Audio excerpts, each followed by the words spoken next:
tomorrow marks a sad anniversary in U.S. history. It was the day 50 years ago that President John F. Kennedy was assassinated by a lone gunman, Lee Harvey Oswald.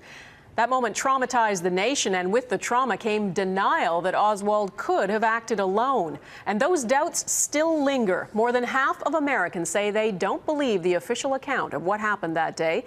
Eric Sorensen is in Dallas tonight with a look at the legacy of conspiracy. They come every day to where their president was struck down, and they ponder. 60% of Americans still don't believe the official account. I don't believe Oswald killed Kennedy alone.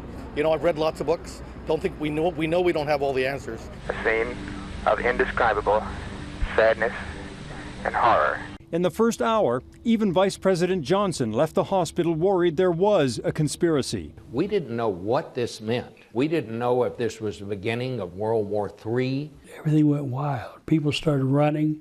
Journalist Hugh Ainsworth was at Dealey Plaza. I saw these conspiracy feelings beginning that first day. There were immediate conflicting accounts. How many gunshots? Where they came from?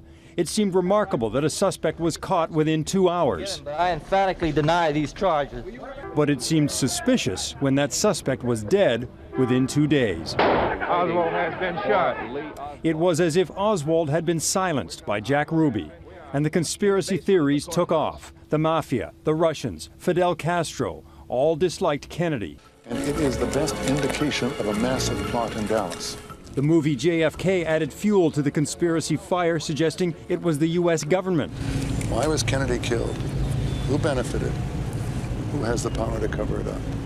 Doubts persist. That someone as inconsequential as Lee Harvey Oswald couldn't possibly have done something as consequential as kill the President of the United States.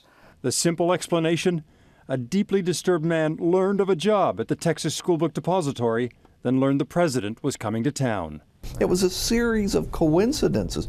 Oswald just wanted to be important.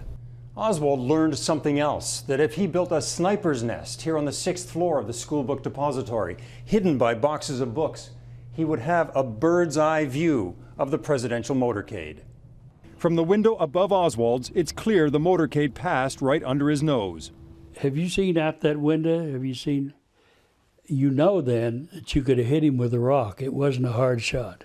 Police found Oswald's rifle and spent shells. Using 1960s forensics and models, investigators concluded Oswald could do it and did do it. However, that does not mean that no one encouraged him to do it or provided him with assistance. Historian Larry Sabato says the Warren Commission investigators jumped to conclusions, then let the conspiracy trail run cold. They've cost the country 50 years of cynicism. You know, the cynical spirit that we see in America today really started with the Warren Commission. Cynicism helped spawn an assassination industry. There are scores of books on Kennedy. This one provides copies of Oswald's effects, including the receipt for his rifle. I don't know if you can even find the truth, and I think it's why we're never really going to get an answer that satisfies us. The former prosecutor doesn't buy any of the conspiracies, but understands the country's lingering doubts about the loss of the young president. They're smiling, they're waving to the crowd, and a second later, it's all over with. And there was this sense that something more just had to be involved here. That sense of something more may never quite go away. Eric Sorensen, Global News, Dallas.